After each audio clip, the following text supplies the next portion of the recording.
Welcome. In this live, we are going to be talking about twin flames and attachment styles. Remember that the twin flame journey is about a powerful magnetic soul contract experience that is divinely guided. It is going to lead you to your person, and it is going to be in the making for quite some time, years actually. And what's going to happen is that the universe is going to give you signs and serendipities and synchronicities. You might see angel numbers. You might have a dream about your twin before you meet them. And you're going to go through this characteristic journey. So a lot of people want to know, how is it a twin flame? How do I know? How do I differentiate it between a catalyst? And one of the differentiating factors, in my personal opinion, hi Kathleen, is that, and hi Anna, is that a twin flame journey is going to challenge you to grow. And in fact, you coming into union with your twin actually may or may not happen depending on the octave of the twin flame journey that you're coming into. I talk about this more in other lives and other pieces of content. I'm going to assume that you already kind of have an idea of what the journey is, but it's all about frequency, right? But if you're starting at a lot of shadow love maps, then you might not ever meet your twin, or you might come into union and not be able to sustain it. And your union is going to be very brief before you drive each other away. And most people, when they have a traditional twin flame journey, they're going to experience the highs and the lows, but they're not going to experience narcissism necessarily, or chaos, or trauma bonding. If you're trauma bonding with the twin flame, that says more about the unresolved trauma and the love maps that you are trying to resolve more than the twin flame journey. There are many people that have a twin flame journey without trauma bonding. So that means that you yourself have trauma inside that you're bonding with that needs to be addressed. And this is what the twin flame journey is about. And one of the main differentiating factors, in my personal opinion, between a karmic and a soulmate, because a twin flame journey is going to require your growth and evolution to stabilize the union. So if you think about the magnetism that pulls both of you together to hold a union, that's a specific vibration. And when you meet your twin, often for the first time when you're in three-dimensional consciousness, and I have a whole playlist about soul contracts, if you want to learn the language that I'm using, the framework that I'm using, you're welcome to check out that playlist. You can check the link in my bio. And so what happens is that magnetism pulls you together, but both of you still have karmic cycles.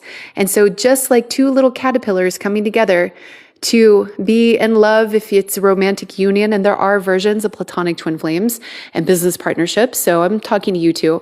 What's going to happen is that the journey is going to repel you at some point unless you start cocooning and turning into a butterfly. And when you turn into a butterfly, then your wings can flap together and you can fly off and live happily ever after and start your business, your mission, your whatever it is in the world, right?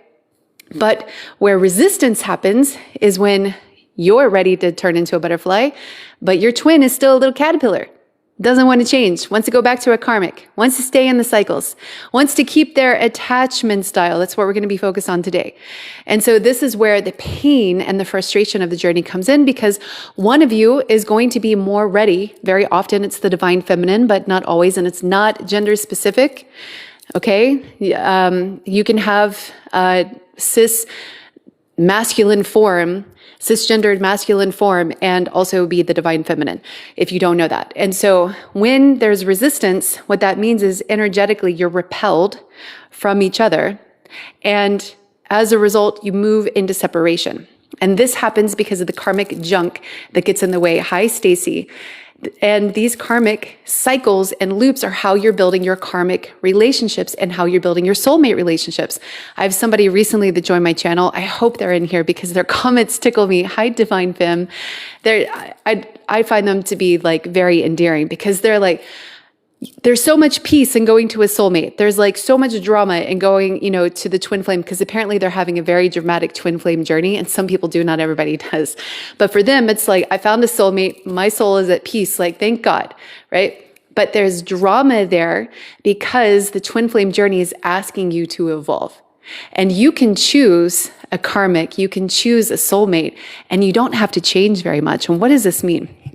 This means that if you have an insecure attachment style, so let's say anxious preoccupied, or dismissive avoidant, or fearful avoidant. By the way, if you don't know your attachment style, I have a free attachment style test. The link is in the bio. It signed you up for my email list. The emails go out every Friday and you learn about attachment styles. I also have a twin flame readiness test. It's free. And it's also a twin flame email list that goes out every Friday. The link for that is in the bio if you want to understand the language. Or if you already know and you want to know how secure you are because you're on the healing journey, it tells you how secure you are. You literally get to see how many tallies in the secure box you're at right now. So it doesn't just spit out one answer and tell you, oh, you're anxious. Ta-da, that's it. That's all you need to know. It shows you how anxious you are because everything's on a spectrum, right? So you might actually be secure, but leaning dismissive avoidant under certain conditions, like when somebody criticizes you.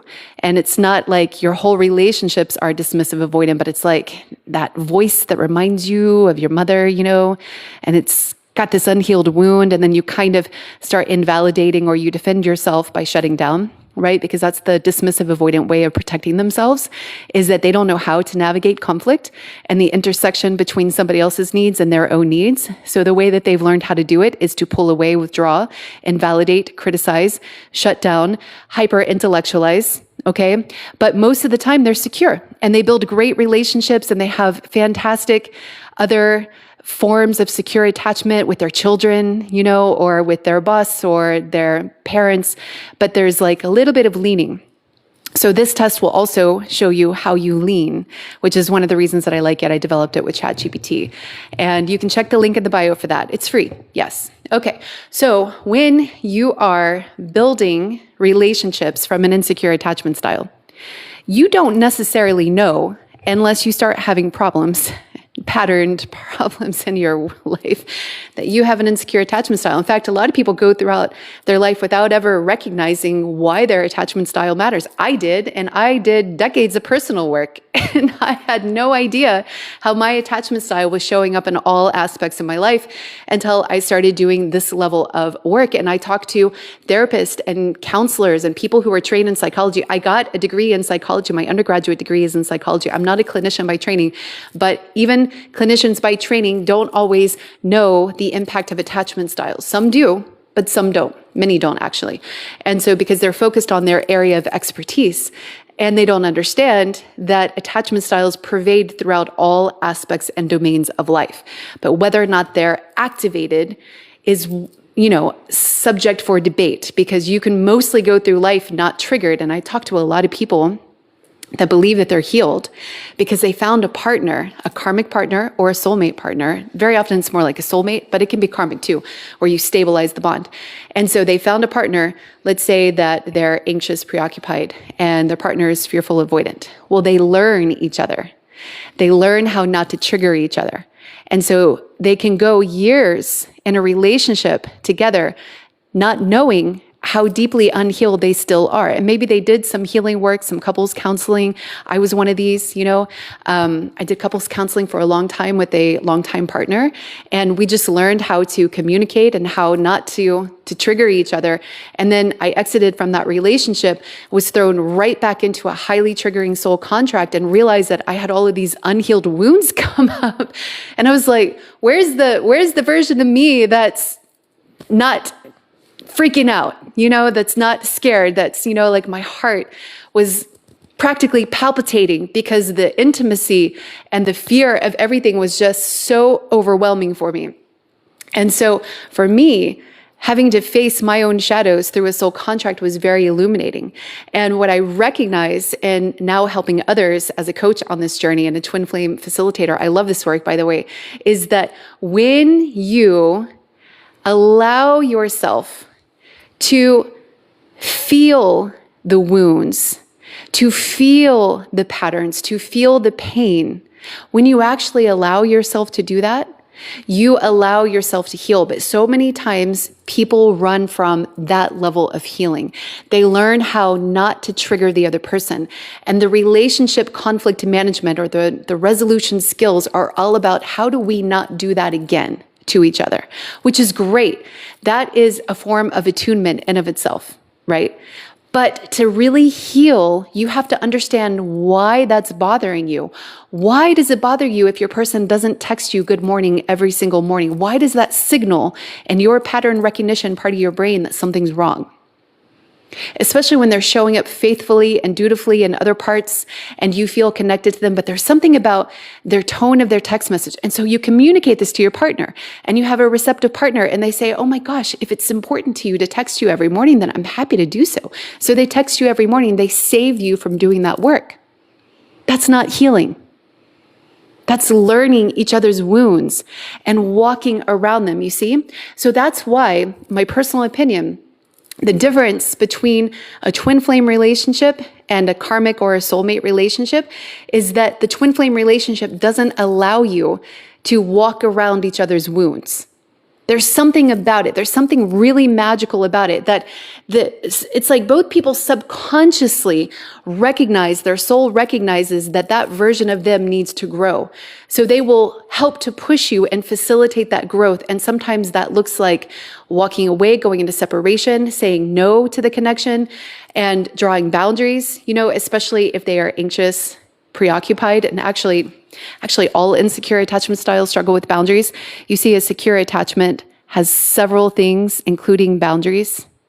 And so if you don't have boundaries in your twin flame connection, what's going to happen is the journey is going to teach you the need for that. So the way this looks like, practically speaking, is that you have interference from a third party and you don't set boundaries, and that drives your twin away. It breaks the trust. It breaks the union.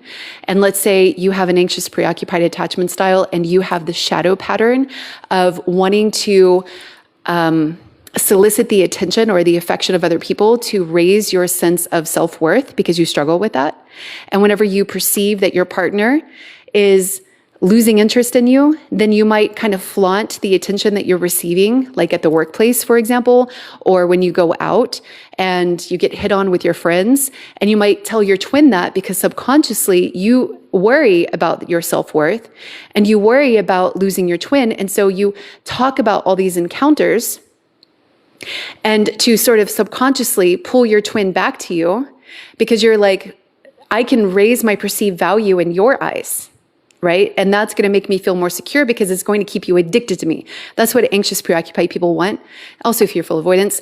They want their partners addicted to them because that makes them feel safe. When you're communicating all the time and you're not thinking about or fantasizing about anything else, and you become like the perfect version of yourself to like hook somebody in, this is like the shadow part of the love of these two attachment styles. And so what happens is you're actually introducing an insecure element into your soul contract. And with the twin flame, that actually drives them away. That causes them to lose faith in the connection because for them, they're like, if you really feel it like I do, and you're evolving to this higher degree of integrity, hi Ryan, then you're not going to allow somebody to interfere with our union. Why are you making me afraid? This is all subconscious. Sometimes it's conscious. Like when they step into 5D consciousness, then it is conscious. Then it's like, I see your shadow. I love you anyway, but I see the interplay. And if you don't recognize it, that's okay. Hopefully we can talk about it. But what happens is in a twin flame connection, that doesn't fly. And in a karmic connection, it can bind you even tighter.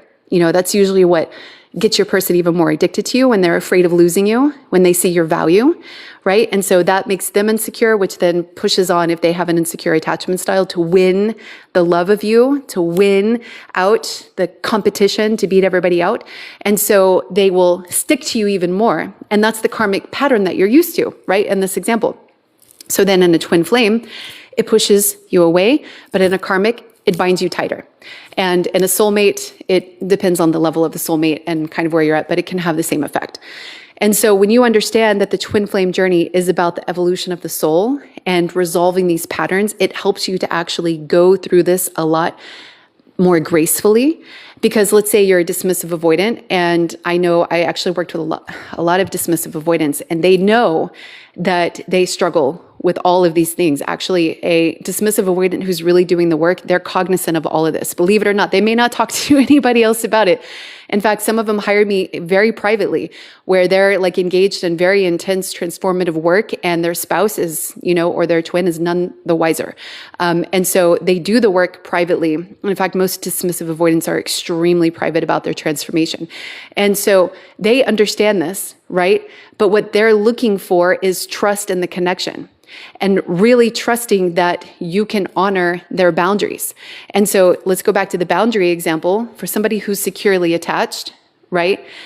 Your work to getting to secure attachment means resolving all of these, right? Among others, but these are like the main ones. So in the case of boundaries, if you're with a dismissive avoidant who's trying to ask for space, but you're anxious or you're fearful avoidant, leaning anxious, remember fearful avoidant, if you don't know, is the combination of dismissive avoidant and anxious preoccupied. But you're complex and you're differentially activated depending on the moment, depending on the person. And also, fearful avoidants are very secretive of their internal world, and they might present as a dismissive avoidant and hide their anxious side, just FYI. You never really know a fearful avoidant unless they trust you.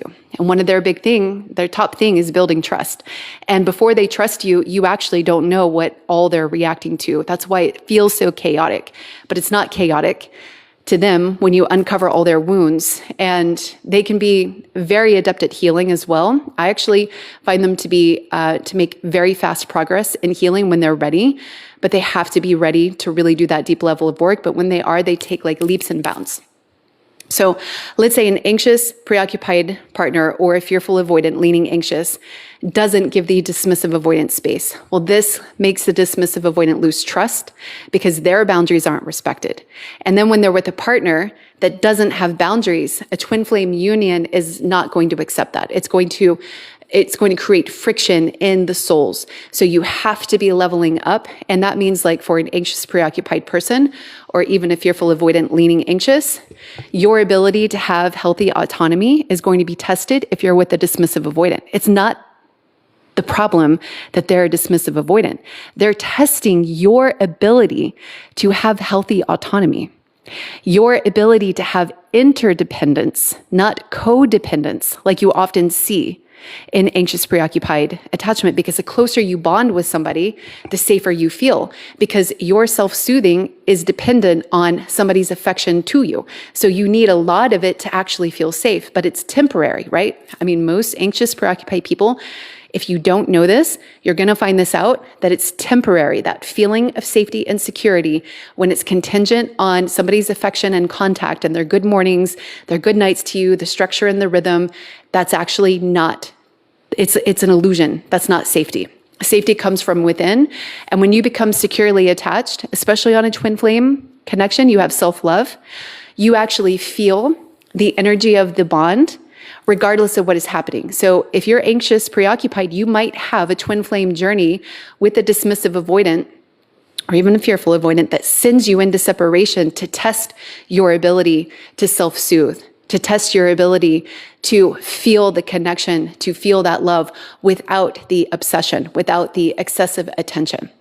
And so all of these dancing patterns of the twin flame union are about evolution. But when we get trapped in the I'm hurting and they're the cause for my hurting, they're the problem because of their dismissive avoidant attachment. If and dismissive avoidants are saying they're just too anxious, I feel suffocated.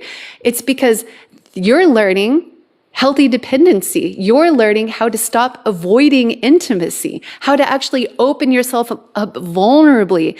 I watched somebody recently who I respect, I admire. I've been watching them throughout the years. Clearly avoidant, they don't advertise it, but when you're trained in this and you work with other people, you pick up on the tells, right? It's really, really straightforward once you understand the system. And so they were talking like, I'm going to have this beautiful, raw vulnerability. And when they started sharing, like for the first time, this was new for them, right? They were like, I always share the positive. I always share the amazing things. I'm going to put myself out there. And when they put themselves out there, what I noticed is that they immediately distanced, and then they started talking about the factual events and none of the emotion behind it. None of the vulnerability, just like the factual and not even a lot of the factual. And so when somebody is avoidant, they have a hard time being seen in their internal vulnerability. They have a hard time being seen as weak or vulnerable in a sense of somebody's going to judge them or be critical. And it's a challenging thing for them to really open their heart. And for me, when I was working through my own patterns, I couldn't be seen at all. I couldn't even get on camera. I could not be a content creator for a long time. And because I was so scared of my authenticity and I was so scared of my voice. And they're like heads and tails above where I started, right? But they're still obviously struggling with opening their heart in the way that they want to and intended on it. And I encourage them, if they're watching, to continue that journey, because it's a beautiful journey to feel like you are trust falling into an invisible crowd and to have them catch you. Of course, you always have some bad apples, and that's just part of it, and that's testing your inner strength and your inner resilience. And when you really self-soothe, especially somebody needs to hear this, if you're trying to be a content creator, if you're trying to put yourself out there, right? And you're scared of criticism, especially if you have an insecure attachment style, or if you're gifted or neurodivergent, you're going to be more prone to perfectionism. It's part of the spiel, right? And I'm also neurodivergent. And so you're always worried about like how people are perceiving you because your internal world is so complex that it's hard to distill it down into succinct little packages that people can readily relate to. So there's a lot of misunderstandings, and you spend a lot of emotional and intellectual energy preparing your statements and making sure that you're kind of like perfect and conveying exactly what you want to convey because you're so afraid of that misunderstanding. Well, what you're going to find is that when you really grow into yourself, you're going to be faced with that criticism and you're going to start to release yourself from it because you're going to hold your self-love, right? And your boundaries. Nobody's going to be able to take your self-esteem from you. And so when they come in your comment section and they blast you or they say, what you think are ridiculous things, or they clearly didn't understand the message because they're not your vibe, right? They're not aligned. Then you learn how to let them go and to just pass through. And if they stick around, then clearly they're still learning something and they're like negging you, right? When you grow into a secure bond within yourself, you break all obstacles. And this is what the twin flame journey can help you do, even in separation, is like when you identify that you have one of these attachment styles, anybody just joining in, if you don't know and want to know how secure you are, I have a free attachment style test, link is in the bio, and a free twin flame readiness test to show you how ready you actually are for union, how ready you are to hold a union. Because remember, you can magnetize your twin, but how do you actually hold the vibration of a union? It requires mastering certain modules and certain milestones in the growth journey. That's also what my Higher Self Bootcamp is about. It's an intensive transformational package that you work one-on-one with me, and we help you to level up and get to the ability to hold a union and to hold that higher vibrational love. Okay, so when you are dismissive avoidant, right? Let's just walk through them one by one. Or your twin is. You're learning how to stop avoiding intimacy, how to actually open up. And this includes physical as well. Because a lot of dismissive avoidance, I have to say it, you're performative, or you go into like a script. When you have alone time with your person in a romantic context, you don't actually always show who you really are. And you, especially if you have any sort of experience with films or sites that I can't name because I don't want to get my TikTok flagged, you have, like your favorite flavors, your niches, right? You're going to be stuck in patterns and patterns of behavior that betray your ability to actually come into a satisfying physical union. And for you, it's going to be really hard because you're going to have to take off that mask and show your soul. And you're going to have to connect physically without the artifice, without the mind, without slipping into fantasy land or slipping into territory where you're objectifying your partner, because a twin flame union will not like that. It will not like that. It's going to send you back into the depths of karmic patterning, and it's going to drive away a genuine twin flame connection. You can stay in a karmic cycle with somebody having a hot love life, okay? Spicy, hot, all of the things that you want, all the role play, all of the dress ups, all of the whatever you want to do, right? But in a twin flame union, if you're not connecting soul to soul, you're not going to be able to hold the union. So for you, you actually have to repattern your nervous system. Some of you, especially if you have any sort of addiction with certain niches, let's say, you're going to literally have to rewire your nervous system and how you are physical. And Tantra might be a good option for you to explore connecting with somebody. I also have a platonic opening the heart program. It's not Tantra, it's platonic, rebuilding the connection for avoidance. Really great for dismissive avoidant and fearful avoidants who are scared. And eventually I'd like to have retreats. Just throwing that out there. So if you're interested, let me know, because I'm gauging the interest, and over, a series of months and years, I can have a retreat where, we work on this with your partner, or if you want to come alone, we can provide you with a partner.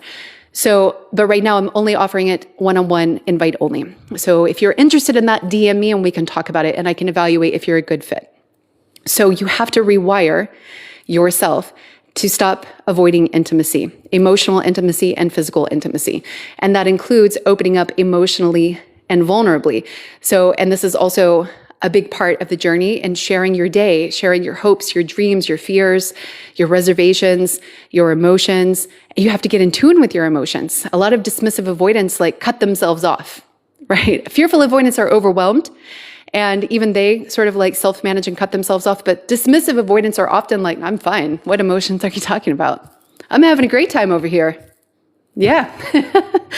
It's true. It's true. And, but you might start to feel some dissatisfaction. Emptiness is what I hear with dismissive avoidance. Your connections are relatively empty. You might have repeated cycles of failures with business partners or romantic relationships that end up kind of dead. You might retreat into solitude, sleep in separate rooms, cohabitate, things like that. You're kind of, okay with it. You're fine on your own. Actually, dismissive avoidants love being on their own. But deep down, you're wondering, isn't there more meaning and connection in life?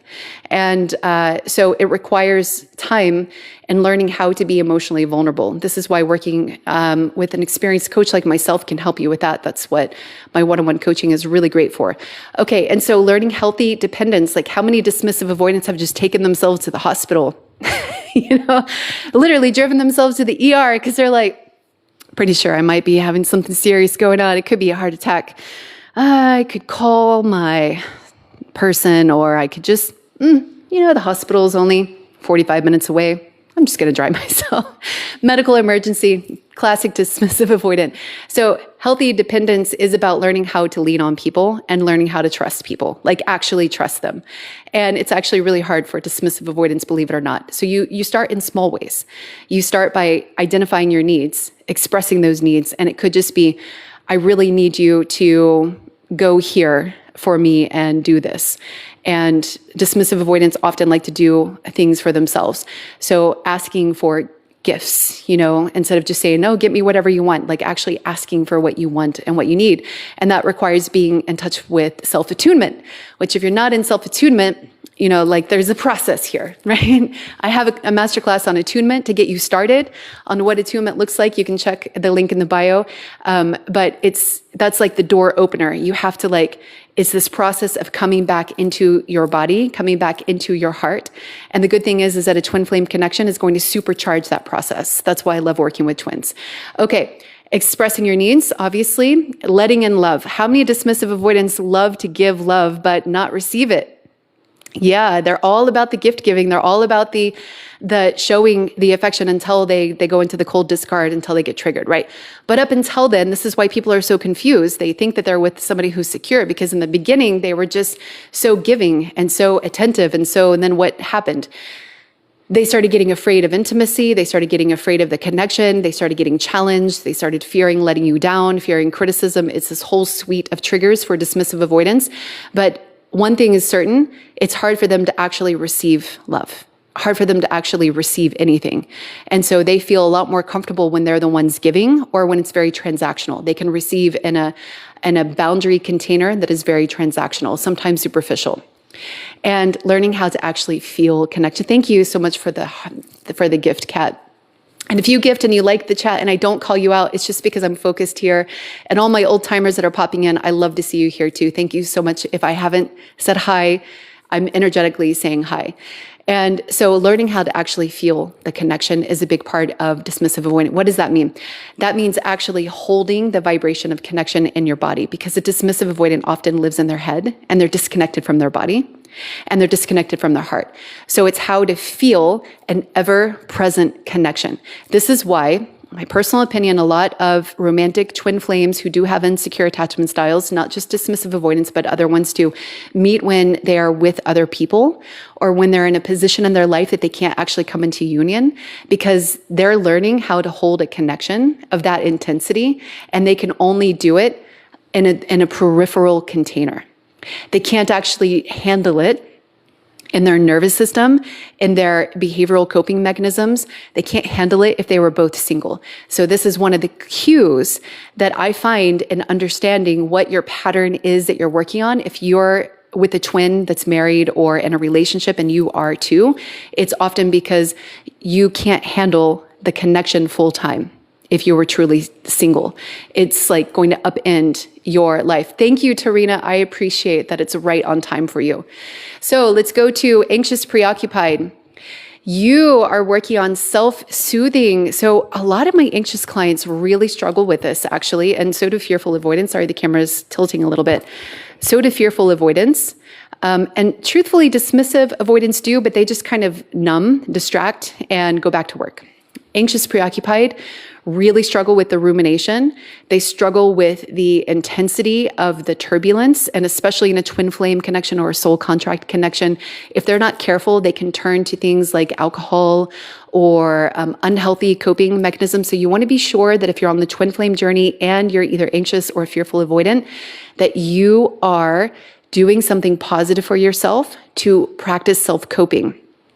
Sometimes I recommend for my clients, depending on, like how severe their ups and downs are on the twin flame journey, is to actually go back to a place in childhood and to reimagine yourself and reparent yourself and to self-soothe yourself like you would as a child. I know it sounds silly. I know it does, but it actually works if you find the right thing. It could be like a fluffy blanket, and it could be like a special snack that you don't usually allow yourself to have, whatever, is self-soothing for you that reminds you of that childhood experience.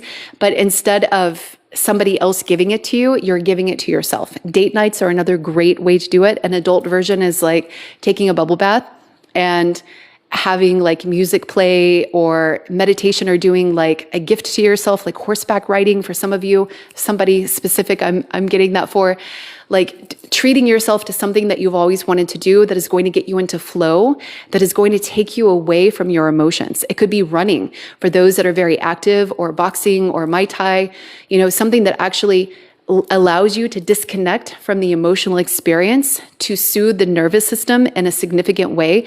You need to actually have practices more than if you're in a karmic or soulmate relationship, because you, out of anybody, struggle the most with sort of like holding your nervous system in balance. Breathing and breath work is also important to you. There's lots of great guided meditations that you can do to sort of calm yourself down, but you actually have to train your nervous system to soothe. And that means working on the rumination of the mind. And ultimately, your work is going to be building inner security. And this is hard to do solo. In my experience, you have to be challenged. And it's faster if you work with a coach. You can do it solo, but like literally when I'm working with my anxious clients, we work through this and we target this, and we do so in like very pointed, sometimes aggressive ways to build this inner security and to build this self-worth by reframing, by thinking about the situation differently, by seeing it differently, by sometimes brute forcing, choosing a different lifeline, because I have a quantum take on things. I see things in lifelines and multidimensionality. So it's like, okay, the worst could be happening. It could be, that could be true. But let's focus our mind on a different timeline. And let's say that everything's going to work out for everybody. And you don't know how it's going to work out. You don't know when it's going to work out. But let's focus on that it's all working out. And you don't have all the answers right now. Yes, they might be going back to the karmic. Yes, they might be exiting the union, but you're still going to be okay because we're learning something very important, how to be on your own. And maybe that's your path. A lot of people, especially when they're anxious, preoccupied, their path is to go alone for a bit of time. Even fearful avoidance, you have to go in and find self-love. So sometimes it seems like it's cruel, but the twin flame journey is going to put you in separation, regardless of whether or not you feel like it's necessary, because it's like the universe is helping you to build that resilience, that inner self-trust, that inner wisdom, that everything, that self-love, all of that. Your container inside, you have to hold it inside. This is what coming into union with the self is about. It's like you're coming back here. Dismissive avoidants do it too, but they're doing it in their own way. They're like opening up, right? You're already open. If you're anxious, preoccupied, you're trying to contain yourself. Contain yourself here. It's kind of like what you're learning from a dismissive avoidant because they're very self-contained. They're extremely self-contained, right? And so you see how the mirroring works, how you're learning if you're in a dismissive avoidant, anxious, preoccupied, or fearful, leaning, anxious connection, you're learning from the other how to contain or how to open. And emotional balance is also part of that. So not letting your mind completely spin you sideways, like your heart just falls on the floor whenever like there's an hour that is a delay from when you think you're supposed to hear from your twin, and that you're fine up until that hour goes by, and then you're just like falling on the floor, right? You need to learn emotional balance and not letting your anxiety rule you. So this is a big part of your self-mastery journey. It's extremely hard with the twin flame journey, but you've got it. You are resilient. You are meant to transcend it. You are meant to. That's what it's all about. So if you see it as something you are meant to overcome, and you think about this as a self-mastery test, then you can think about it. What tools can I use right now to regulate myself? What tools can I use to bring myself in balance? What tools can I use to honor what's in my mind and then select another narrative, right? So that's how you are mastering yourself. Okay, and trust and patience. This is another one. So, and also for my fearful avoidance, you want to control the urgency. You actually feel better when things are going faster, right? You feel better whenever you are constantly feeling like you're progressing in the relationship. So if there's ever any stall, if there's ever any like blip or tension or conflict, it can really shake you. It can really actually shake you. Fearful avoidants are super secretive about it, though you might not ever know that they're that shook. But they're gonna reveal it to you in in their own way. But you're not gonna understand what's going on unless you really start to know your fearful avoidant. At first, you're gonna be like, "This is so confusing. I don't understand what's going on with them." So when you are trusting and being patient, you're letting go of control. I have an entire masterclass on this called Surrendering in my True Love Masterminds group. If you're struggling with these attachment styles, I highly recommend this group for you. It's such an easy experience for you to do this work at your own pace because I have a whole vault of masterclasses. Every month I release an exclusive masterclass and also provide exercises for you to think about and to coach yourself through this to give you tools of actually how to make practical change. And then there's a private community where you can receive support from me and others. Right now the community is small enough that I'm literally going in and coaching people who are commenting and helping them through the process of growth like you were doing a one-on-one with me, but it's at your own pace and it's at a much lower price point than booking me for one-on-one sessions. But I am open to one-on-one sessions if you are interested in that. It's faster, but the True Love Masterminds group is definitely, it's fantastic because it teaches you all of these things, in its own way, but it's not specific always to insecure attachment styles or twin flames, but it teaches you everything that you're trying to do to get to secure attachment. Yes. Okay. So when you are letting go of control, this is surrendering to the journey. This is actually surrendering to divine timing. This is what I struggled with the most. And that is understanding that it's not just about you and your twin. Sometimes there are other people like families involved and children, and things have to be in alignment, and your union may have to come at a later date, may be in a different lifetime, depending on what your lesson is. And the faster you go through the journey of growth, the faster you respect that it's not just about you and your twin, the faster you're going to see the results of the journey. So the more you resist, that's the most painful part. Every time you're in resistance, it's because you're trying to force, you're trying to control, or you're resisting change. And when you resist change, you're actually trying to stay in a lower version of yourself, a lower frequency of yourself, which pushes your twin flame union away. Even if you're not talking to them, it's like there's still energy, right? As you both progress through the ascension process, assuming you're both still on the journey together, and not everybody is. There are different flavors of the twin flame journey. I know people disagree with me, but I've spoken to so many people, so many different twin flame journeys.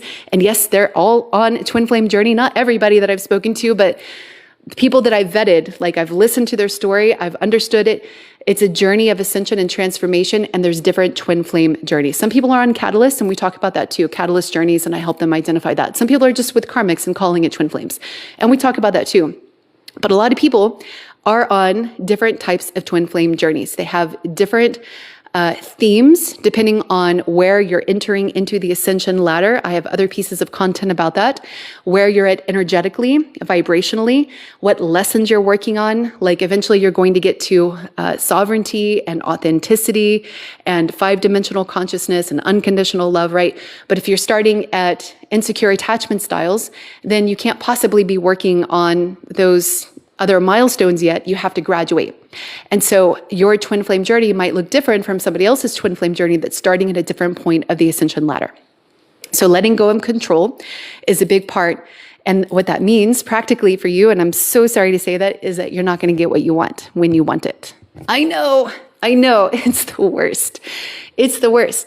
It means that to learn this lesson, you actually are not going to get what you want when you want it. That means you're not going to get your twin flame union, or that you're going to have some third-party interference or some obstacle. And when you understand that you're practicing letting go of control and surrendering and loving everybody in the connection, this was a big lesson for me, is you are also loving their karmic. I know. You're also inviting them. Whatever triangle they're in, they're important. They're actually an important part of the equation. Oh, I have chills. It's so beautiful when you realize this, right?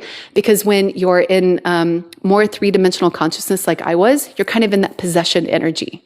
You're like, I want my twin. I don't want anybody else. I want to be monogamous. I don't want anybody else in the picture. Why are they going back to a karmic? When you understand that the karmic is a big part of the equation, and that you're also in a relationship with the karmic, even though you've never met them, right? And you're resolving karma with them, and that twin sometimes can't be released properly until you resolve the karma in the right way. And this is what I do with my long-term coaching clients. This takes long-term. Like this is like intensive work long-term to figure out these patterns and cycles. You are in a relationship with everybody in their circle, like their family union, sometimes even their children, and your children and their children. And not all the time, but sometimes you're mirroring the family dynamics, but you don't know it, right, when you're starting.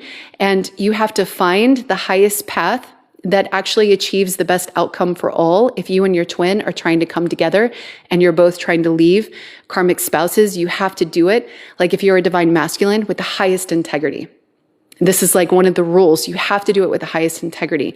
Also for the divine feminine, but the divine masculine, especially if you're still in polarity consciousness, you can't just like drop your kids and your spouse off, on the corner of the street and say, especially if you're dismissive avoidant, which you might get to that place where you're like, well, I'm done, like I'm done. No, you can't do that. That's like, if we're on a choose your own adventure book and you try to do that, you're going to end up with a dead end. It's going to be a cataclysmic failure in some cases if you're with anybody that is a very volatile karmic pattern, so you have to understand, like, what is your karma that you're resolving? And then how do I navigate to that as the evolved masculine or the evolved feminine? And so you need to understand that when they're with the karmic, you're there with the karmic too in your own piece of it. And you're often mirroring something very important. So that's why letting go of control and going to the highest outcome is like what you should focus on. Okay, and then self-care is obviously tied to self-soothing, but it's a little different. That also includes like boundaries and not saying no when you really need to. And people who are draining you, past situations, work situations, clients, like you have to really take care of yourself and start shifting your world in a way that you're showing up as somebody who is loving and caring for themselves to help bring that union in to stability. All right, so fearful avoidance, we have building trust. What does that mean? That means fearful avoidance actually really, really want love and often feel, hi, sweetie, often feel conflicted about it all the same because they have trouble trusting it. They have deep patterns and themes that are often related to abandonment or betrayal or self-worth issues, not being good enough. And when love starts to come, they actually get overwhelmed by it, and sometimes they fear engulfment. And so unlike the anxious preoccupied that are like, the more engulfment, the better, right? Fearful avoidance, when they start to feel that, they have a warning go off in their nervous system where they're like, I can't, it's too much, it's too soon. Even if they're the ones that's leading it, they might be leading the pace, and often fearful avoidance need control. Actually, all of them do, but especially fearful avoidance. So they'll control the pace. They'll control, like, it's fine for them to go cold, like no contact. But if you go no contact, you've got problems, like fearful avoidance are complicated like that. And so building trust is about letting themselves open up to the experience. And often that means dropping the masks and dropping all of the armor. What I found is that sometimes fearful avoidance will be both roles of the divine masculine and the divine feminine, or they'll be one or the other because they don't trust the masculine. So they'll be more masculine and they're actually looking to surrender to their divine masculine, but they don't trust the divine masculine to surrender. So then they keep the divine masculine at a distance by taking on the polarity of the masculine energy, which also pushes away the actual divine masculine. So they don't create the space to allow for the unfolding of the divine masculine, which then shifts the energy balance and then drives them into separation. And they'll be the ones that will say, we need to break up. And then when you agree, they'll be at your door saying, sorry, never mind.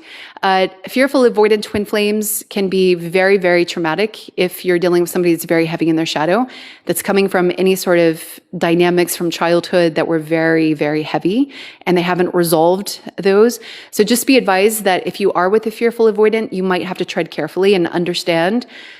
I can, like, you have to understand like who they really are, because if you trigger them deeply, like the twin flame journey will do, you could see a side of them that would shock you if they're really, really heavy in their shadow. And you could end up in a situation that you're unprepared for and that you feel like maybe is out of your depth, because they can completely lose control. That's often why they remain in control of themselves, because they're afraid. Some of them are actually afraid of loving too much and too intensely because they don't know how to handle that in their nervous system. So they get overwhelmed and they shut it off, or sometimes they can numb themselves with addictions or dissociate.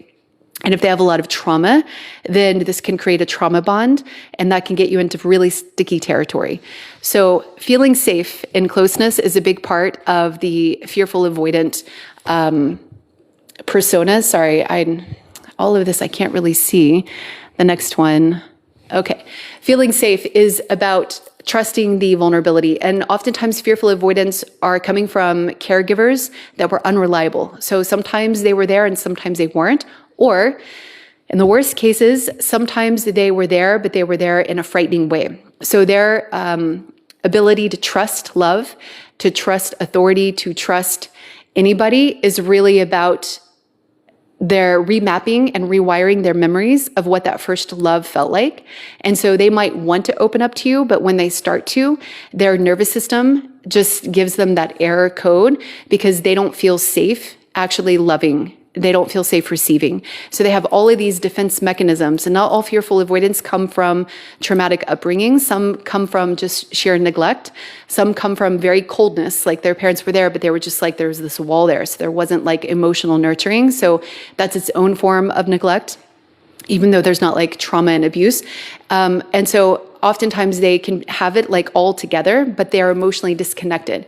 And they're afraid of letting you pass their wall because like an avoidant, they don't know how to handle and cope with those emotions. So they just put up these barriers where they want it, but then they push you away. They want it and they push you away. So if you're working with the fearful avoidant, or you're working with your own fearful avoidant attachment style, what you have to do is you have to rebuild your nervous system's ability to hold emotion. And what this looks like first is unrepressing and making sure that you have healthy coping mechanisms to handle that emotion and to go for a run, to listen to music, to paint, to dance, to create. I always recommend fearful avoidance or people that are struggling with overwhelm to create something, especially if there's negative emotions, rage.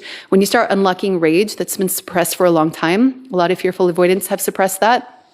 So dismissive avoidance, you don't have the ability to channel that emotion into something productive. So if you make art, you will always be safe. If you make art when you're working with those heavy emotions, you will always feel safe. Make content, make messy art, take up sculpting, take up like destroying, lighting something on fire in a safe way. Like I'm not suggesting any like dangerous activities here. TikTok, I'm not suggesting any dangerous activities, but like Burning Man is all about creating this beautiful piece of art and then burning it, right? Or at least it used to be. And so having something that you have channeled into this significant symbol for you, and ideally for the next level of that practice is you show it to the world. You show it to people that you're afraid of showing it to, and then you reveal yourself. So a big part of fearful avoidance is revealing their true self, their like deep inner world, which can be very rich and very complex. And you can do that with strangers, you can do that with a poetry group, an open mic group, but you need to start opening yourself up and handling that nervous system rebuild. That's what it's about. You're literally rewiring your nervous system, and then some of you have to rewire to human touch. Because the only touch, if you're touch starved, especially because of your life circumstances, and you've built a way where you're like an island and you don't have any sort of like physical touch with another human being that's like releasing oxytocin, then your nervous system's not going to handle a twin flame connection, right? It's not going to handle that intensity, because that bonding, right, that pulling you together soul to soul is about unmasking everything. So the fearful avoidance journey is about unmasking and feeling safe in that vulnerability, which means you need to be frightened. And the way that you need to be frightened and work through it is you need to do it in discrete small steps and produce and manufacture ways that you're revealing yourself and getting yourself out there, and then self-soothing or making art, constructively, not destructively, working through the emotions, realizing you're safe, realizing you're fine, realizing you can handle it. And then eventually you need to feel human touch in a safe way. And you can do this with your twin, and I just sent on my Twin Flames email list an exercise for all insecure attachment styles, actually, to build intimacy and connection with their twin in a way that was safe. Or maybe I put that on my insecure attachment styles list. Yes, I did. It was in my insecure attachment styles. But if you want it, you can DM me and I can send it to you. It's a practice to literally do this, to hold more connection in your nervous system depending on your attachment style. I'm happy to provide it to you if you DM me. And so what happens is that your nervous system, you need to rewire it to feel vulnerable touch. Some of you are stuck in transactional relationships and you're feeling human touch, but it's not gentle human touch. And then you get with your twin and you try to touch them and you wonder why things are kind of breaking down, right? Because you're not touching them with the soul. The twin wants to be touched with the soul. So for you, fearful avoidant, you're the most afraid of showing your soul. The second is dismissive avoidant, right? Anxious, you guys live on the soul. You're like, you want to, if it's safe, you want to show your soul. You're ready for that, right? It's scary, right? But most of you who are anxious, you thrive on that deep interconnection. And even if you have reservations and obstacles around it, you're not tormented like somebody with fearful avoidant attachment style. Dismissive avoidance, they've disconnected themselves in a large part from their soul. They're fine. They're fine. What's this twin flame connection that's causing me to feel things that I haven't felt in years? That's when they start asking questions. And yes, Caitlin, I have to reply to this because this is exactly right. Yeah, I had gotten to the point where I'd cry being touched because of how my nervous system was. I feel you. I feel that comment. And that is what it's like to be trapped in a fearful avoidant attachment style is to feel a gentle touch and to be moved to tears because it's something that you've either neglected or something that's so foreign to you or something that's so overwhelming because you know you need it, but you don't know how to process it. It's such a powerful healing journey. This is what the twin flame journey is about, my personal opinion. Even if you start with secure attachment, right? And you have some things, some minor things that you're working on. It might even be just financial sovereignty or, taking yourself to the next level, but your relationships are mostly okay. You're still working on something. You're expanding to the next level of you. But when you're starting at insecure attachment styles, the journey to evolution, I get chills. It's one of my favorite transformational experiences to give to my clients because it changes their life. It changes their life in so many powerful ways. They love more deeply. They start feeling more connected to friends and family, to strangers even. Some of them start to open themselves up to the world in the way that they never were able to do before. They start making art, incredible art. They start, surprising themselves. And these are just amazing experiences. So when you understand what you're working on, you understand what you need to focus on. Again, just a plug, True Love Masterminds group can take you through this journey of transformation at your own pace. It's a long journey. You stay there for as long as you want, as little as you want. You work through the content vault at your own pace. You can get help from me and others in our private community, but also for my dismissive avoidance, you don't have to talk at all. In fact, even some of my fearful avoidance, if you don't want to share, a lot of fearful avoidance don't want to be in a group environment. I get it. You don't have to speak. You can literally just work quietly and read people's stories who do want to share and learn from their stories. There's no pressure to talk. That's why I made this group specifically with that, because I believe that nobody should have to share what they don't want to. And for those that are working through insecure attachment styles, it's often like nails on a chalkboard to share the most intimate parts of their love life with strangers online. And you don't have to. You can still learn from the class. You can still participate. You can help other people's journey if you want to, but you don't have to. Okay, so the next one is resolving childhood wounds and regulating your emotions. A lot of fearful avoidance, and I talk about this in my attunement masterclass. I have that linked in my bio too. A lot of fearful avoidance struggle with the emotional overwhelm because your emotional patterning was kind of severed. Similar to dismissive avoidance, you learned very early on that you couldn't feel the full range of emotions. The way you coped with it was actually to sever yourself or to put these numbing blocks down on your emotional experiences. You let yourself feel happy, right?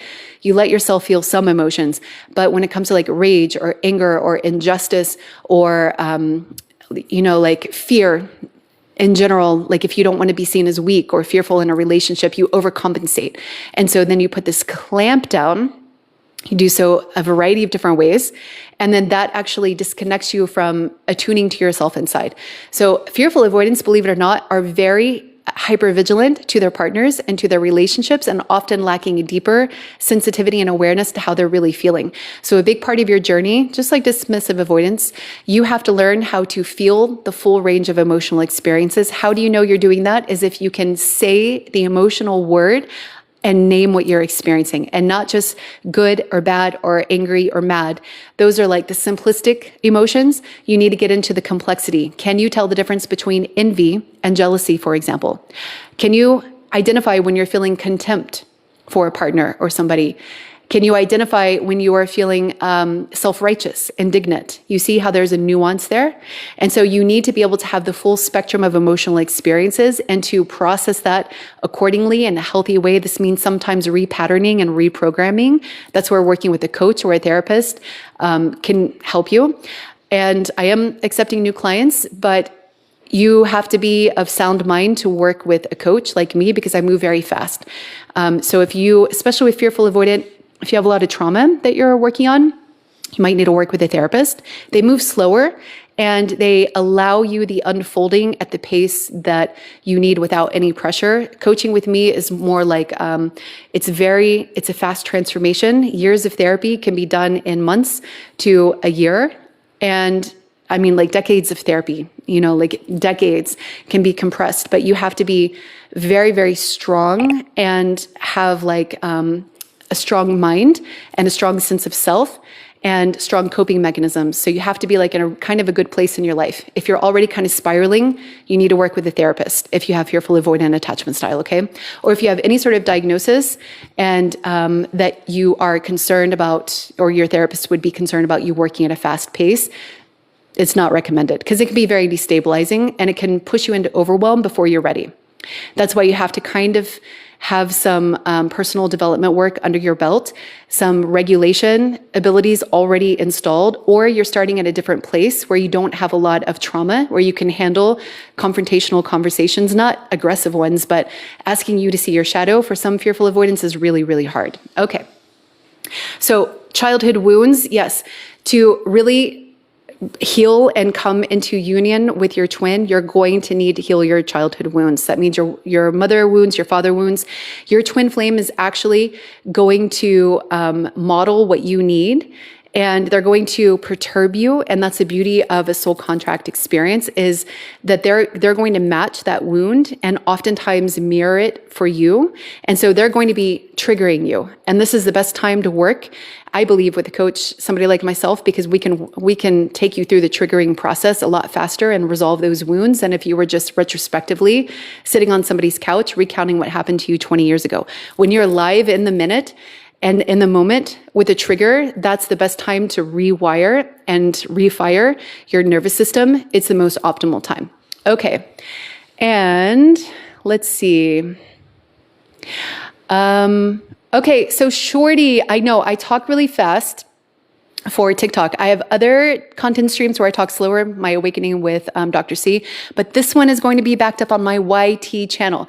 For those of you that want to catch other parts of it, it's going to be backed up. You can check the link in my bio. I have all of the socials there. I also have my YouTube channel directly in my TikTok bio. Oh, every time I say the full name of YT, it clips it.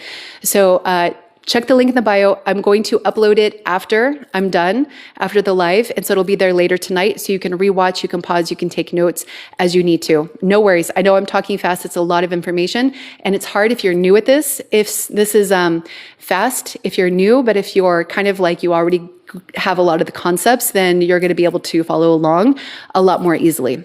Okay. So let's see. The last one is right, hope and optimism. This is such a great one. You're learning how to trust love again, and actually how to trust yourself and to trust others. And that's a big part of the healing of fearful avoidant. Your twin is going to ignite hope and love again. And your task is not to let that get destroyed by your separation or by them going back to a karmic, if they happen to do that, if it's a romantic setting or things not working out the way you think it should. Fearful avoidants like to control the dynamic. And so you're going to be more apt to control the timing, to be in charge of the pace. And if you have a genuine twin flame connection, they're going to resist that control. They're going to resist that subconscious maneuvering, that manipulation that works for karmic partners and keeps karmic partners stuck to you because they're afraid of losing you, right? Twins are not going to allow for that. They're actually, whether or not they say it, they're going to feel it. They're going to feel that subconscious manipulation. They're going to feel the ultimatum. They're going to feel the fake blocking. You know, I know some fearful avoidants that make this big thing about like no contact, but they secretly actually don't want the no contact. They're trying to control their twin's behavior. They're trying to control the timing. So you're going to lose the twin flame union. Remember, the union is about stabilization. And so stabilization of a frequency and a vibration. And when you're coming from those shadow patterns, your vibration is lower because you're coming from fear, you're coming from scarcity, you're coming from control. So that vibration that you need to hold on to a twin flame union, that's what causes you to go into separation and causes difficulty coming back together with your twin. So you have to resolve those patterns and you have to shift that frequency, and you do that by doing the shadow work. That's what all of this is about. That's what separation drives you to do. So when you're securely attached, really quickly here, you have, this is what you're working towards. Everybody's working towards this. Interdependence. This means you rely on each other in a healthy way. There's not codependency. Your autonomy, your sovereignty is held within you, and theirs is held within them. This is a struggle for anxious preoccupied and fearful avoidance. So you'll often be with a dismissive avoidant to teach you the value of this, because you don't know why it's so important to have healthy interdependence. Dismissive avoidants are on the other scale, where they're just like completely on their own. They don't want to depend on anybody at all. And so you have to learn how to connect with somebody in a genuine, intimate bond where you're relying on them without sacrificing yourself, without letting go of your autonomy and your sovereignty, without pretending that you like things when you really don't, right? Especially in the bedroom, like showing up as your genuine, divine counterpart self. At some point, you're going to transcend the poles. So you're going to not just be a feminine and a masculine, but at first you might start there. So your divine feminine essence is going to want certain things. Can you speak that? Do you feel subconscious about asking for the things that you want? Or by saying, yes, that feels good, or no, this doesn't feel good. And so if you can't do that, that's not healthy interdependence, because you're not giving your partner a chance to actually attune to what you really want. You're giving them an illusion because you're trying to get them to buy into everything's great because you're trying to feed their ego. You see how that's not like a high level connection? That's a lower level karmic pattern that you have to resolve in order to really maintain a union with your twin. Hold on a second, I have to verify with this little puzzle. Okay, I am a human. I am not AI. Sometimes people think my voice-only recordings are AI. I am human. Okay, because I speak in a certain cadence, and on my Awakening with Dr. C podcast, there's a slower tonality, and so when I make styled content like that, I've gotten criticism that I'm actually AI, but I'm not. I am human. Thank you. All right. So emotional availability. You need to be actually available.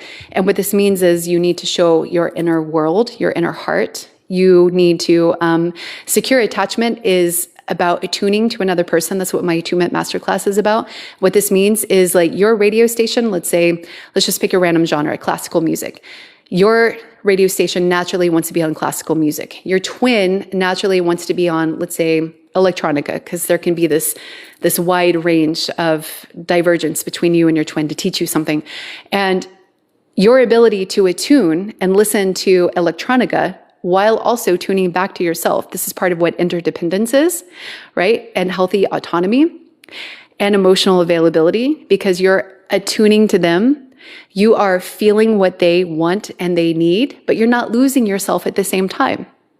And vice versa, some of you are with twins that can't attune to you because they're locked into their karmic patterns and their karmic cycles, and they're only listening to their radio station. And especially if they have dismissive, avoidant attachment style, they want you to sort of attune to them, but they don't want to attune to you at certain points, right? And so when you are anxious and you're just trying to get their love because you just want it no matter what, then you're losing that attunement to yourself. You're losing that classical radio station. You're only attuning to electronica music. You might even become a master of electronica music and then suddenly just lose interest in classical. That's giving up yourself. So healthy attunement to the self, healthy secure attachment is about attunement to the self and attunement to somebody else. This is the foundation of emotional availability. And being able to speak your needs and your desires, actually speak them genuinely and authentically, that's what emotional availability is. Being able to hold somebody else's emotional experience, being able to repair after a rupture and not just walking away from the conversation. Dismissive avoidance. Even some fearful avoidance, you just walk away from the conversation. You'll come back. Well, most of the time you come back, but you're going to talk about other things. You're not going to talk about the elephant in the room. That's not emotional availability. You have to work through problems. You have to actually talk about their side and your side and how you can do things better. And ultimately the deep rooted wound, not like we talked about in the beginning, just learning their patterns and their triggers and just not triggering them. Like some healthier dismissive avoidance will do. They'll just learn your map and they'll figure out how not to trigger you so there's no conflict. Nobody's doing the work. Twin flame experience is not going to let you do that. There's going to be that deep triggering to help you come to this understanding of what you're transforming into. And then so effective communication is about what I just stated. effectively communicating your boundaries, your needs, your desires, your wants, your preferences, all of that. Your self-love, that's also an important part of tuning to yourself, making sure you're representing yourself as a sovereign being in your twin flame connection, right? Not just giving yourself away for things that don't feel right to you, not holding your twin accountable when they're in their shadow. You know, you need to have self-love, and you need to say no to a twin that's not showing up as an evolved version of themselves, especially if you're moving into the shadow realms. That's where like boundaries comes in, right? Boundaries is very important. And so understanding how to protect your union, this is what I find divine masculines are working on, more than divine feminines, but sometimes you can see it in divine feminines too, like protecting your union from the outside, from third parties, from interference.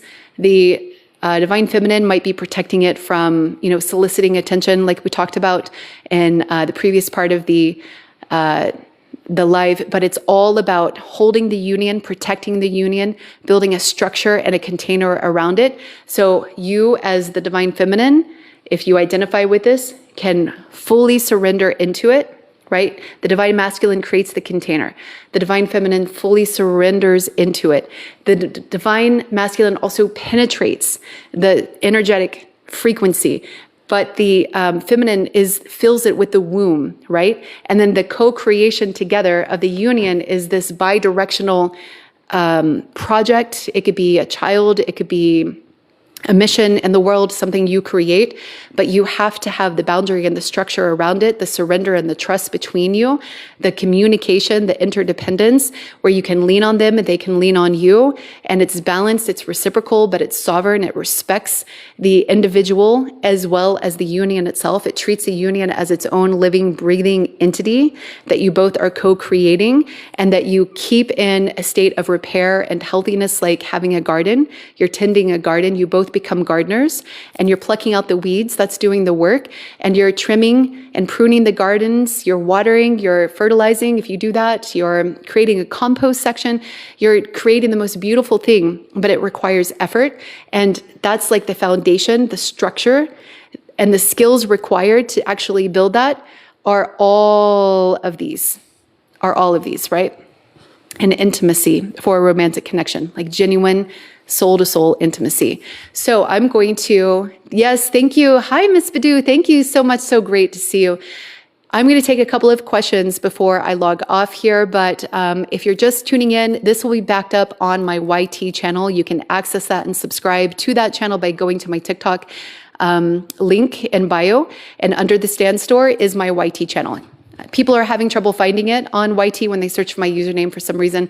It's a new channel. It's like still brand new. So social media companies like limit your reach and your exposure until certain thresholds are met, and YT's thresholds seem to have gotten more stringent, apparently.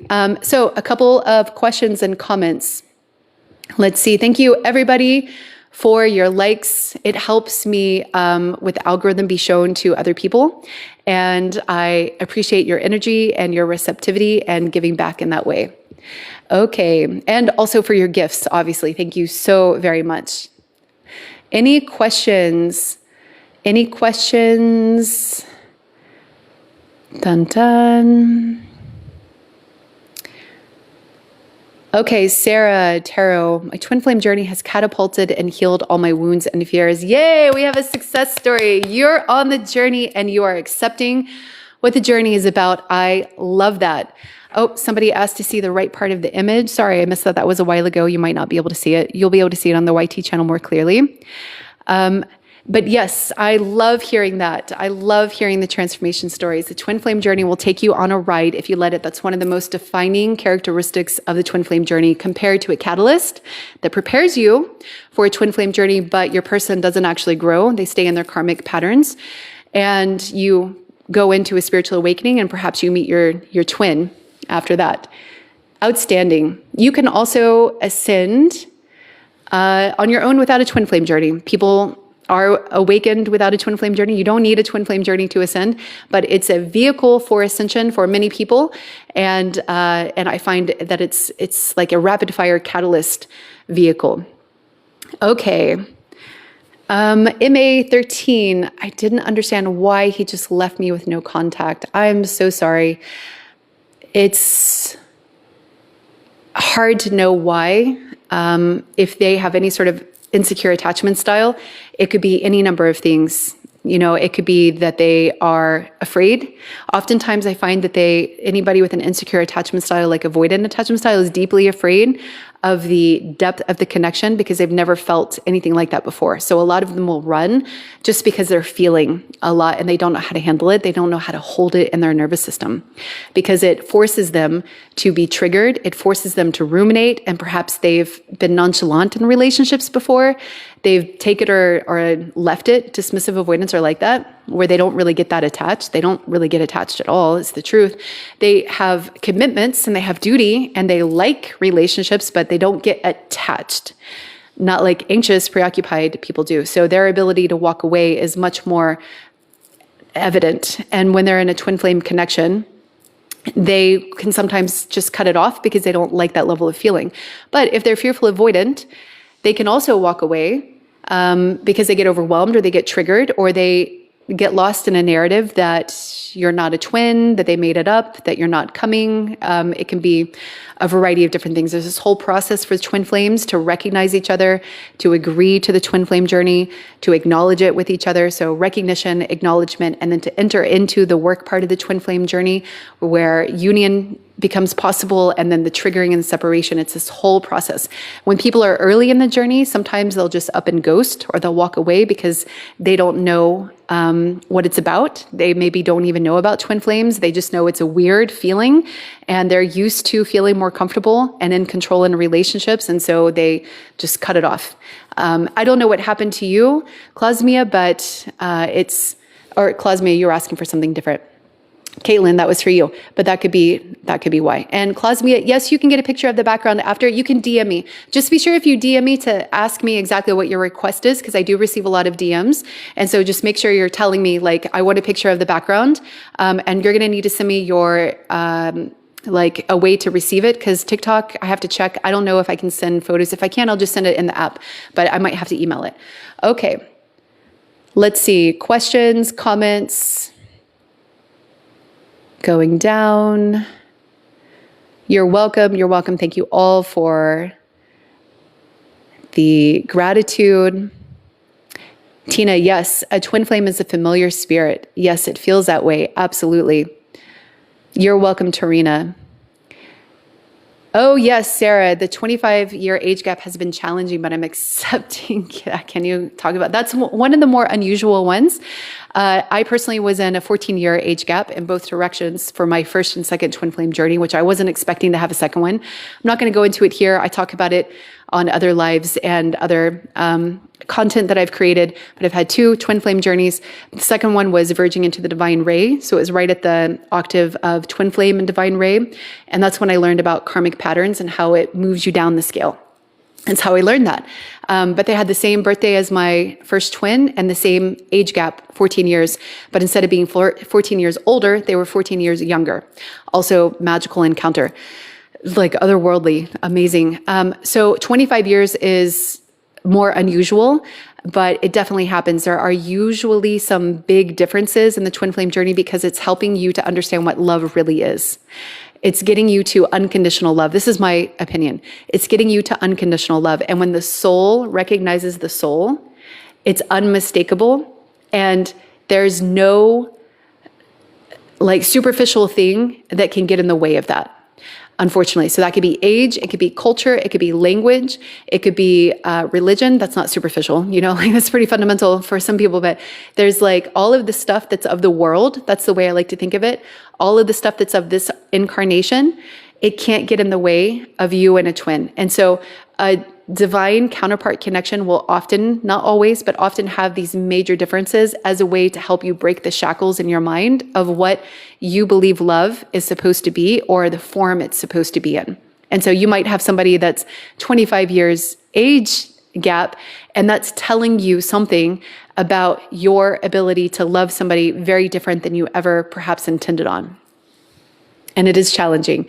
Yes, check out the bio. I have lots of freebies And also services that if you resonate, you'll know. It's a vibration thing. All of my clients come to me for a vibration match. So you'll know if we're meant to work together and in the capacity. Okay. Miss Badu, is it true that the twin flame isn't always meant to be in your life? Yes. Unfortunately, yes, because the twin flame journey is about a multi-lifetime journey. And I like to think of it as you check in on each other. If you're not meant to stay in this life, you come together briefly to catalyze some journey, because one or both of you is meant to check in on a different soul contract, or you have another karmic agreement. And so some people, you are supposed to traverse your life with your twin and ascend together all the way through this lifetime, but others do not. So it's not guaranteed that they're always meant to be in your life. Elena, will it bring in a new partner for a mission once separated? Yes.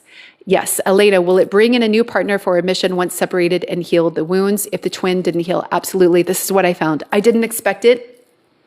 Hey, I learned the twin flame narrative that almost everybody learns in the beginning. It's like the twin flame starter pack. That's what I call it. You get a narrative starter pack. You figure out, okay, what's going on? You listen to like the story, the ethos. Okay, it's a soul that's split, another, it feels that way, right? It absolutely feels that way.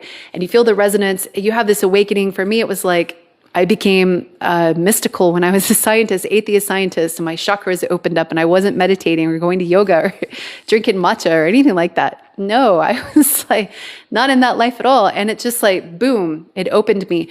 And then I found that after I went into separation, when I continued my work, I continued healing. I came into self-love. I found the second twin, and they were like more healed in some ways, like karmically, they at least had left their karmic partner somewhat, but they were still kind of entangled at the same time. They had made progress, like they weren't still married to them. They weren't still like sharing a bed with them. So that was progress in my opinion, but they were still in the house and they were still figuring out the co-parenting, and it was still messy.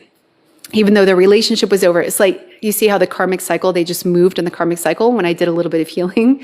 And that's when I started understanding that maybe the twin flame story is more robust than maybe the starter pack had us believe. And so then I learned through my experience and other people's that the universe is not going to hold you back in a scarcity mindset. If your twin really doesn't heal and doesn't do the work, and you do, you're going to continue to advance. The universe isn't going to hold you back in like grade school and keep you from graduating middle school or fifth grade because your twin is still in the class, doodling in the side of the classroom, not listening to the teacher.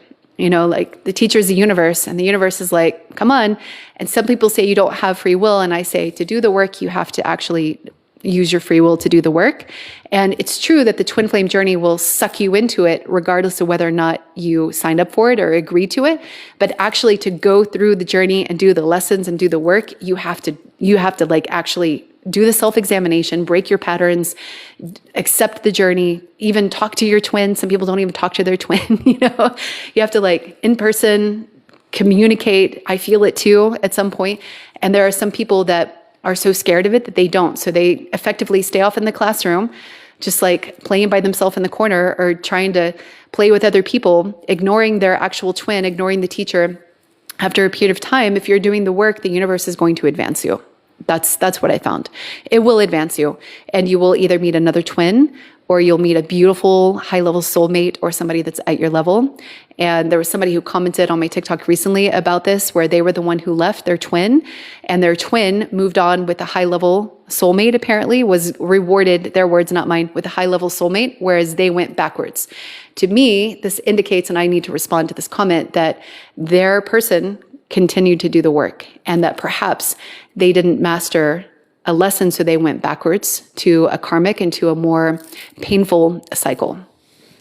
Okay, and that's a great segue into a catalyst. So a catalyst is somebody who awakens you, that sends you on a twin flame journey, but it's like the start of it, the precursor. So when A catalyst is usually a karmic, but it's going to initiate a dark night of the soul. It's going to initiate a shadow journey in some cases. I can also see this as like a shadow twin flame if you delve into like trauma bonding and it's not a full twin flame experience.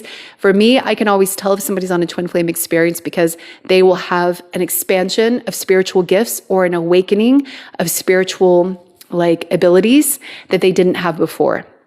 So this can be like, for me, it was energy sensing and clairsentience. For others, it's telepathy. For others, it's intuition, reading auras. There's going to be something that is magnified in them, or it's going to outright send them on a spiritual awakening journey. But when it's a catalyst situation, you might just be working on a karmic piece that has to be resolved. And then you're going to be on a twin flame journey with somebody else. So that catalyst karmic is not going to grow. They might be somebody who stays in their 20-year marriage, and you might have had a karmic cycle with them where you were in an affair with them, and they never left, and you finally learned self-love. And then that triggered you to then go on to have a twin flame experience because they catalyzed this lesson that you needed to have in order to qualify for a twin flame experience. But they stayed there, happily married, stuck in their karmic cycle, not wanting to move, not wanting to actually grow, and they did not have an awakening. They did not have a precipitation of gifts. They did not have any sort of, they could be like totally unconscious. I don't like to use that word because it's binary, but like not interested in a spiritual awakening journey, not metaphysical, not even religious. You know, they're like very worldly, very like entrenched in their patterns. That's like a classic catalyst. It got you to the twin flame journey. But I also believe that you can have a catalyst to where somebody catalyzes you into a spiritual awakening without necessarily going into a twin flame journey. But you're on the twin flame path, but you just haven't met them yet. But meeting that catalyst opens something up in you that you then propelled yourself in an awakening experience. Okay. Yes, Mikey, PP, think I'm fearful avoidant, rather run from conflict, change subject. Yes, I find this to be the case in avoidants who don't know how to navigate conflict successfully. Oftentimes, I'm not saying this is your story, but oftentimes in my avoidant clients, they were not listened to or attuned to early on in life, and they didn't learn effective negotiation skills under intense conditions. So they may have had like authoritarian parents that dominated the room, that sucked all the emotional energy out of it, or wouldn't allow you to have any negative emotions, wouldn't allow you to question. They didn't teach you how to talk back. They told you to never talk back, to never question authority. Again, I'm not saying this is your story, but this is very common in avoidance.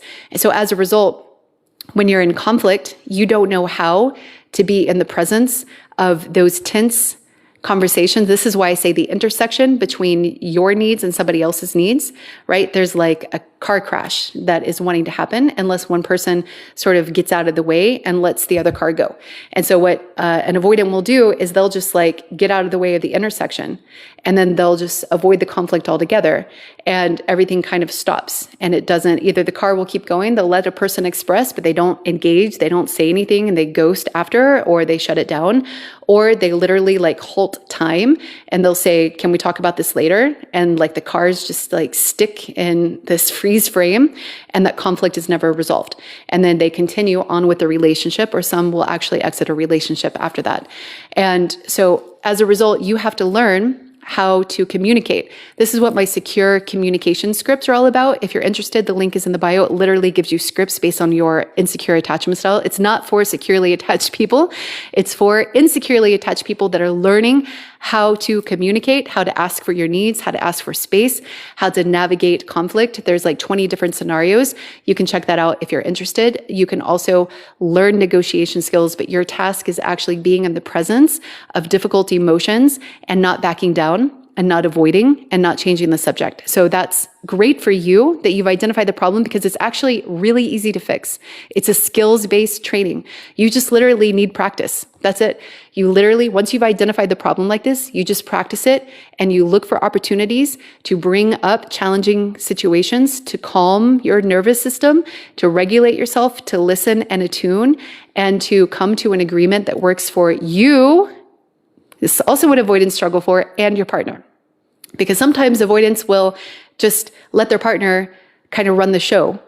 And if their partner is anxious, then there's a lot of their anxiety that's running the show, and then they get smaller and smaller. The avoidant gets smaller and smaller and smaller, and it's this whole problem. They get very unhappy and resentful, and they just avoid more. And the relationship turns cold and dead, and it can be a really long, slow death there. And so all you have to do is literally practice being at that intersection and navigating your car, your needs, your desires with somebody else's, and coming to a resolution. And that's communication skills. Okay. Clausmia, my ex-fiance is a dismissive avoidant, but unfortunately I had to let him go because he began to be confused about us. So I'm not understanding the backstory there. I'm sure that there's obviously a lot more that we won't have time to get into here. I'm going to be leaving soon, but dismissive avoidance and a twin flame connection are going to be confused about you. Absolutely. It's going to be the most confusing relationship of their lives. And same with fearful avoidance and anxious preoccupied to some degree, but definitely avoidance, because all of their coping mechanisms of keeping their distance is not going to work. So it's going to make them question, who are you? What's going on? Why can't I just, in some cases, walk away? Why can't I just shut you down? Why can't I just disconnect my emotions? Why am I being faced with all of this feeling? And that's going to cause confusion, and that's going to manifest as indecision, and it's going to manifest as cold feet and failure to launches. And ultimately, I'm not saying you made the wrong decision, but you may have acted in self-love, and that might have been your part of the karmic equation, but they are going to be confused, and navigating through that confusion together with emotional intimacy and attunement, if they're open to those conversations, is part of your work to becoming securely attached with one another. Okay, one more. Let me just jump down. I keep seeing feathers. Does this mean anything? That's usually, for me, a sign that your angels are saying that you're on the path. Feathers, angel numbers, butterflies, beautiful serendipities. You could have an animal that means something to you. Like somebody's got a lizard. I'm seeing like I don't know if it's an iguana, but like there's like a unique animal that is a tell for you. That's like your team, whatever your team is, whatever you identify as having, a team. You can have a team even if you don't know you have a team. They're sending you signals that you're on the right path. That's what I believe. Okay. Dior, great question. Why is it that dismissive avoidant people don't let you go but can't stay emotionally available in the relationship? Because they like a certain amount of distance. They like relationships. They want the benefits of a relationship, right? There's a lot of benefits to a relationship. They like that part, but they have to keep you at a distance. And they have a wide range. It's like back in the protocols of 6 feet. I bet some dismissive avoidants were happy to employ the 6 feet distancing rule in their own home, in their own relationships, because that's what's more comfortable. I'm joking. That's what's more comfortable for them. And because being emotionally connected is overwhelming to their nervous system and brings up feelings that they don't know how to process, because they didn't learn how to be fully human when they were little kids most of the time. They didn't have parents that taught them how to have big feelings in little bodies, like being angry or feeling like things were unfair. And instead, the way that they were coached was to shut down and disconnect and to be autonomous and not ask for help and to not need love, to not need human connection. Some were not really held as babies, literally just kind of like put off to the side. Not in an abusive way, but like when they cried, they weren't given what they were needed. So they learned that they couldn't trust their needs, and they learned that humans were not a safety signal. They didn't feel safe in somebody's arms. Imagine that for a moment. And so when you understand like how dismissive avoidance came to be, you understand why it's more comfortable for them to put up walls, because they never learned how to really feel safe with connection. And same with fearful avoidance, except it was a little more complicated. Sometimes they felt safe and sometimes they didn't. Sometimes they felt safe with their mom. Sometimes they felt safe with their dad. Sometimes they felt violated. Sometimes they felt exposed. Sometimes they felt betrayed. It was very inconsistent. Sometimes they just outright felt neglected, and like they couldn't have any needs, and they just went inside themselves. So when you understand how these attachment styles come to be, they're evident in infancy. Within 6 months, that's what the research shows. And it's extremely evident in the toddler years. And parents do the best that they can, but when they also come from insecure attachment styles, we don't train humans on how to be humans. We train them on how to be models of us. And when those models of us are perpetuating unhealthy cycles, even just emotionally distant ones, invalidating ones, you're fine, get over it. It's not that big of a deal. It doesn't teach somebody how to navigate those emotional obstacles of what it's like to really be a full-fledged human. And that's part of the healing journey for all insecure attachment styles, is learning how to be a full-fledged human and to love yourself and accept yourself in all of your intensity, all of your glory, all of your everything. Everything that frightens you about yourself is having a safe place and sharing that with another human being and feeling like that love is not going to be taken away from you or that you're going to be judged or ridiculed. So that is it for me. Thank you so much. This episode is going to be backed up on my YT. You can check the link in the bio. There's the YT link. You can subscribe and it'll be uploaded later this evening, I'd say in a couple of hours. And I will catch you guys next time. Thank you everybody for your likes, for your gifts, for your engagement, for your questions. Thank you for the follows, for my newcomers, and for anybody who's joined up on my email list. Those emails go out Friday. There's not an automation right now. So after you get the test, the attachment style test, and the twin flame readiness test, the next email that will come will be on Friday, okay? All right, I'll talk to you later. Thank you.